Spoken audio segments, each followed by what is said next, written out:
누가복음 8장 19절에서 25절의 말씀입니다. 제가 먼저 읽도록 하겠습니다. 예수의 어머니와 그 동생들이 왔으나 무리로 인하여 가까이 하지 못하니 어떤 이가 알리되 당신의 어머니와 동생들이 당신을 보려고 밖에 서 있나이다.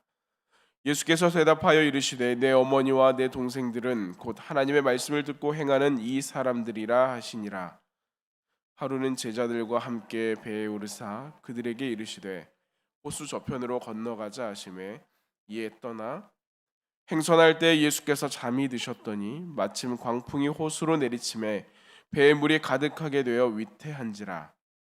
제자들이 나와 깨워 이르되 주여 주여 우리가 죽겠나이다 한데 예수께서 잠을 깨사 바람과 물결을 꾸짖으시니 이에 그쳐 잔잔하여지더라. 함께 읽겠습니다. 제자들에게 이르시되 너희 믿음이 어디 있느냐 하시니 그들이 두려워하고 놀랍게 여겨 서로 말하되 그가 누구이기에 바람과 물을 명함에 순종하는가 하더라. 아멘. 이 아침을 깨워 하나님 앞에 나온 여러분들의 그 마음 가운데 하나님께서 말씀으로 만져주시는 그 은혜가 있기를, 여러분의 삶 가운데 하나님께서 꼭 필요한 은혜로 채워주시기를 주님의 이름으로 기원합니다. 자녀를 키우는 사람이라고 하면 누구나 이 아이가 무탈하기를 바랄 것입니다. 시간이 지남에 따라 이 아이가 지혜가 자람에 따라 키도 자라고 또한 그 마음도 자라고 하나님과 사람 앞에서 사랑받아져 가기를 모든 사람은 바라는 것입니다. 이것이 모든 부모의 공통점이고 본인이 자라기를 원하는 사람들의 공통점입니다.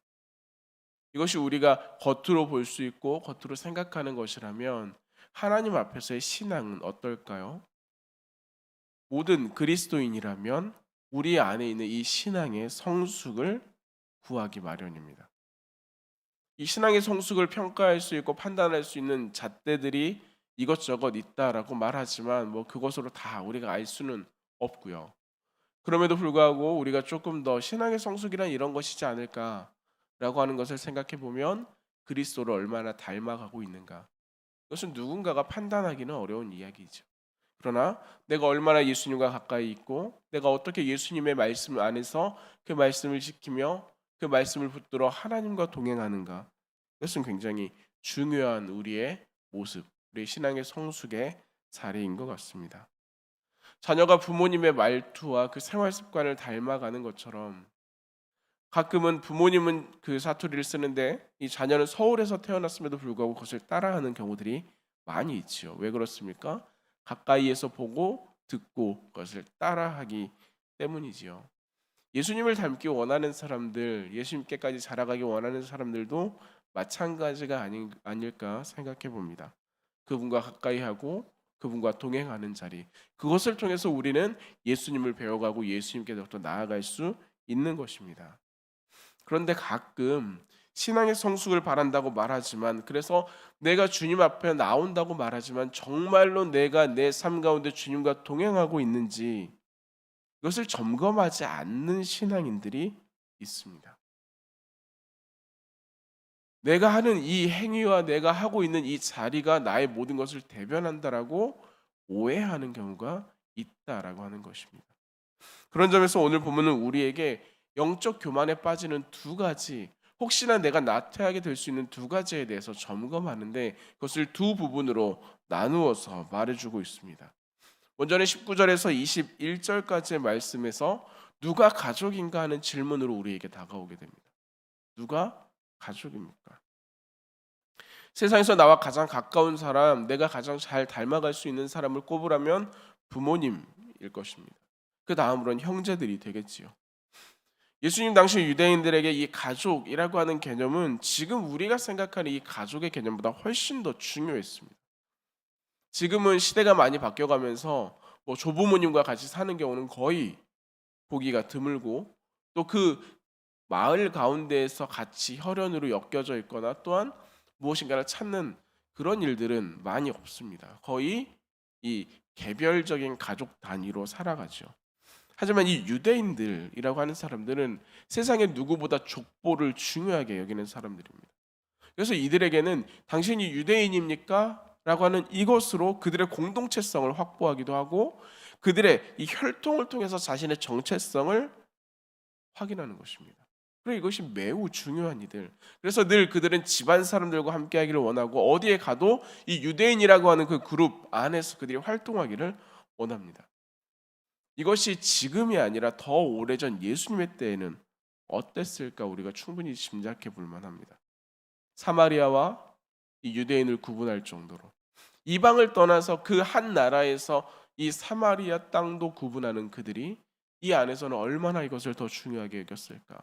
그런데 이 예수님의 행동은 그들과 전혀 다른 반응을 우리가 보게 됩니다. 예수님께서 큰 무리에 둘러싸여 있을 때 예수님과 동생들이 예수님을 찾아오셨습니다. 그것이 그냥 온 것이 아니라 보려고 왔다라고 성경은 분명하게 기록합니다.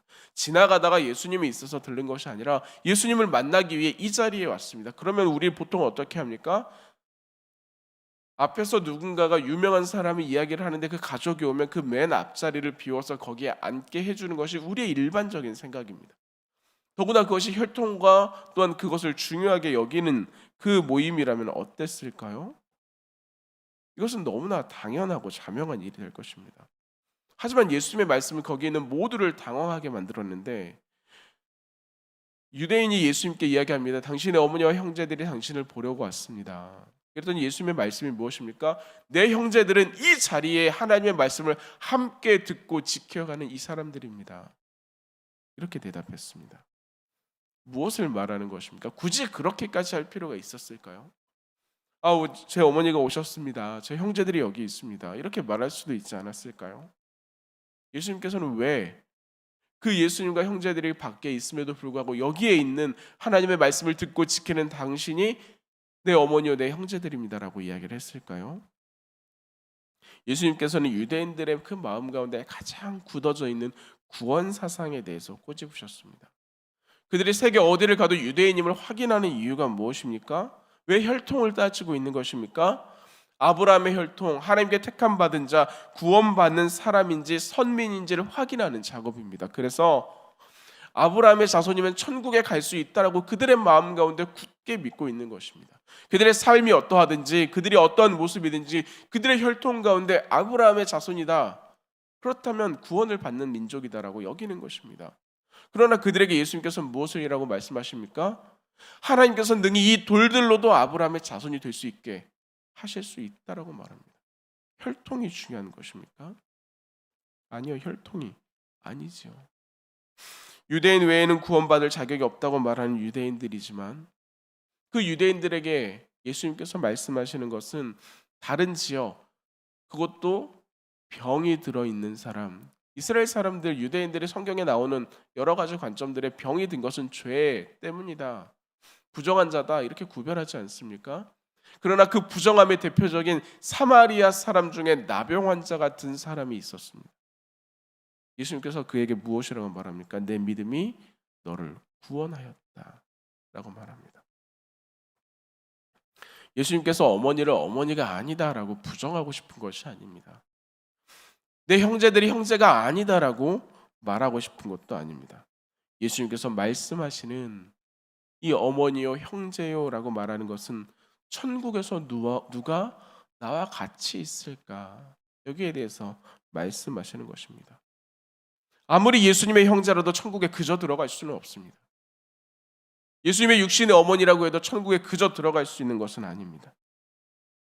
그러니 어떻습니까? 그 자리에 있는 유대인들, 유대인이라고 해서 천국에 그저 들어갈 수 있겠습니까?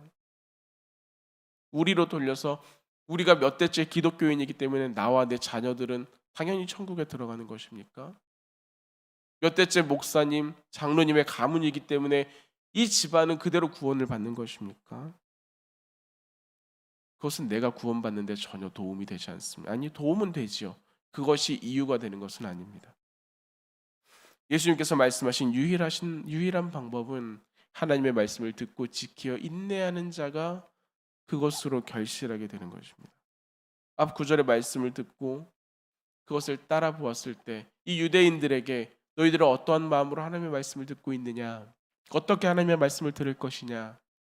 예수님께서는 묻고 있는 것이지요. 천국에 들어가는 것은 그 하나님의 말씀을 그 마음 가운데 받아 그 말씀을 따라 행하는 자가 천국에 들어간다라고 말입니다. 그러니 누가 가족이냐라고 하는 것은 누가 천국에 갈 수 있겠느냐라는 질문으로 생각해 볼 수 있습니다. 이 가족에 관한 질문이 끝나고 나서 두 번째 그룹에는 제자들이 등장하게 됩니다. 예수님과 가까이 있다라고 하는 사람 중에 형제와 어머니, 그 다음으로는 아마 이 제자들이 성경 가운데서 가장 두드러질 것입니다. 3년을 예수님과 공생애를 동행하면서 예수님의 말씀 가운데 서 있었던 그들은 언제든지 예수님과 함께 할 수 있었던 이들이라고 여겨졌습니다.